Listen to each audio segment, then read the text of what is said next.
C'est une très bonne question. Et tout d'abord, il faut savoir que le musulman n'a pas honte et n'a pas peur d'étudier et de rechercher la science, parce qu'il sait différencier la vérité qui vient du Créateur et ce que les créatures, les humains découvrent. Plus on recherche et on étudie la science avec sincérité, honnêteté et humilité, plus notre foi s'agrandit.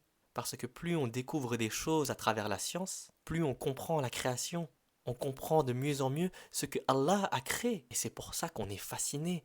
On dit Allahu Akbar, Subhanallah. Lorsqu'on trouve des vérités dans les recherches scientifiques, ça nous permet d'être encore plus émerveillés par ce que Allah a créé. Allah nous a donné cette intelligence pour rechercher, pour étudier, pour comprendre la création. C'est pour ça qu'on est différent des animaux, différent des autres créatures. On n'a pas été créé juste pour manger, boire, dormir et se reproduire. Allah nous a donné une intelligence différente. C'est pour ça qu'il y a des scientifiques aujourd'hui. Mais maintenant, est-ce que tu sais pourquoi est-ce qu'il y a tant de scientifiques de base athées, après avoir étudié la complexité de l'ADN, finissent par admettre qu'il doit y avoir un créateur, un esprit supérieur derrière tout ce qu'ils observent? Parce qu'à un moment, la science arrive à une frontière qu'elle ne peut pas franchir seule. Et cette frontière, c'est le moment où le scientifique, après des années de recherche honnête, il se rend compte que tout n'a pas pu arriver par hasard. À cette frontière-là, il y a la perfection. La seule différence, c'est que les musulmans savent que derrière cette perfection, ce n'est pas un mystère. Il y a Allah. Et la raison pour laquelle j'ai mentionné l'ADN, c'est parce que l'ADN, c'est quelque chose d'incroyable. Que même les scientifiques s'émerveillent sur la complexité et la perfection de l'ADN. Et après t'avoir expliqué l'ADN d'une manière simple, je t'expliquerai ce que l'islam dit sur l'être humain.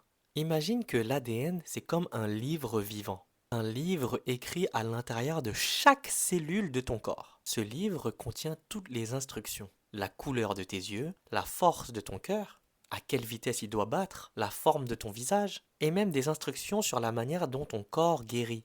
Et ce livre, il est écrit avec uniquement 4 lettres principales. Et Allah, avec ces 4 lettres seulement, a écrit plus de 3 milliards de caractères dans notre ADN.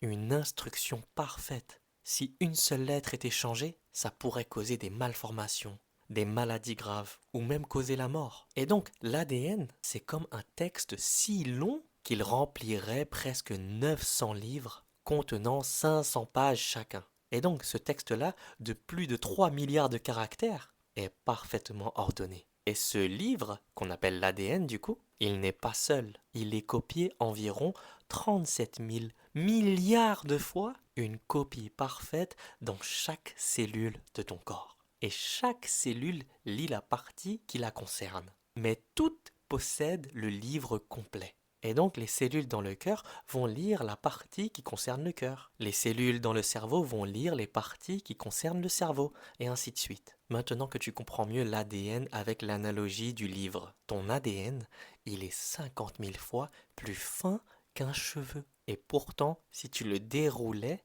il ferait 2 mètres de long. Et Allah a fait en sorte que cet ADN tient dans le noyau d'une cellule. Une cellule tellement petite qu'il faudrait 10 000 cellules alignées pour en faire 1 centimètre. 10 000 cellules. Alors imagine la taille d'une seule cellule qui contient l'ADN dans son noyau. Et malgré cela, ton ADN ne se trompe pas. Il se lit, il se copie, il se corrige et se répare sans cesse, chaque seconde sans ton intervention. Même les ordinateurs les plus puissants du monde actuellement ne peuvent rivaliser avec une seule de tes cellules. Les scientifiques ont réussi à lire l'ADN, mais jamais à le créer. Seul Allah peut faire ça, le créateur. La chimie, elle peut fabriquer des molécules, mais elle ne peut pas écrire un message, car un message suppose qu'il y a un auteur, et les musulmans appellent cet auteur Allah, le créateur de l'univers. Albert Einstein disait: chaque personne profondément engagée dans la science finit par être convaincue qu'un esprit immensément supérieur se manifeste dans les lois de l'univers. Et donc, c'est quoi la différence entre les hommes préhistoriques et Adam, paix soit sur lui? Allah ne nous a jamais dit que Adam est la première création sur Terre, pas du tout. Avant Adam, il y avait déjà des animaux, des djinns, il y avait la nature, il y avait de l'eau déjà. Donc il faut comprendre quelque chose. Adam, c'est le premier être humain qui a une âme différente, une conscience différente, une intelligence différente des animaux qu'il y a sur terre. Allah n'a pas juste créé le corps d'Adam, paix soit sur lui. Il lui a donné un souffle, ce qu'on appelle le ruh. C'est pour ça qu'on est des êtres conscients. C'est pour ça qu'on réfléchit, qu'on peut se demander pourquoi suis-je ici? Pourquoi est-ce que je vis? Qu'est-ce qui se passe après la mort? Qui m'a créé? Qu'est-ce que je dois faire lorsque quelqu'un meurt? Et c'est pour ça qu'en islam, on dit qu'on est des descendants d'Adam, paix soit sur lui. Parce qu'on est des descendants du premier être humain qui a eu la capacité de réfléchir d'une manière différente des animaux, de raisonner. On a un savoir qui nous distingue. C'est clair, c'est évident. On peut observer les étoiles, comprendre la matière, étudier les sciences, étudier les mathématiques, découvrir la perfection dans la création.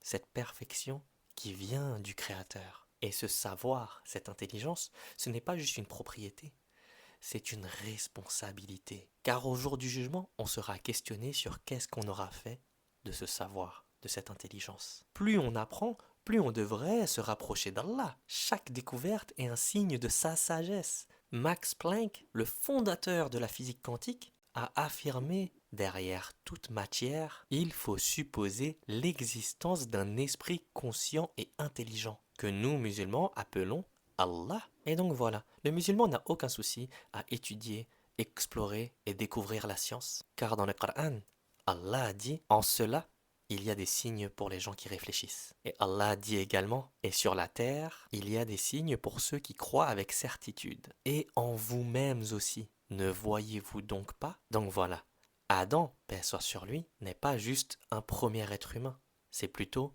le premier être humain doté d'une conscience, d'une âme, d'une intelligence différente. Il est le premier être humain porteur de responsabilité. Car Allah a dit, je vais établir sur la terre un khalifa. Le mot khalifa, ça veut dire successeur ou même représentant. On est des êtres responsables de la terre. Allah a confié à Adam et à sa descendance une nouvelle mission. Administrer la terre avec justice, enseigner la vérité, protéger la création et adorer Allah seul. C'est pour ça qu'on est des descendants d'Adam et pas des descendants des hommes préhistoriques. C'est d'ailleurs cela que les scientifiques honnêtes reconnaissent, le fait que dans l'histoire de l'humanité, il y a eu un saut inexplicable, ce que les scientifiques appellent la révolution cognitive. Même les chercheurs non religieux parlent de mystère de la conscience humaine. Ils disent qu'à un moment dans l'histoire de l'humanité, sans explication biologique, les êtres humains ont commencé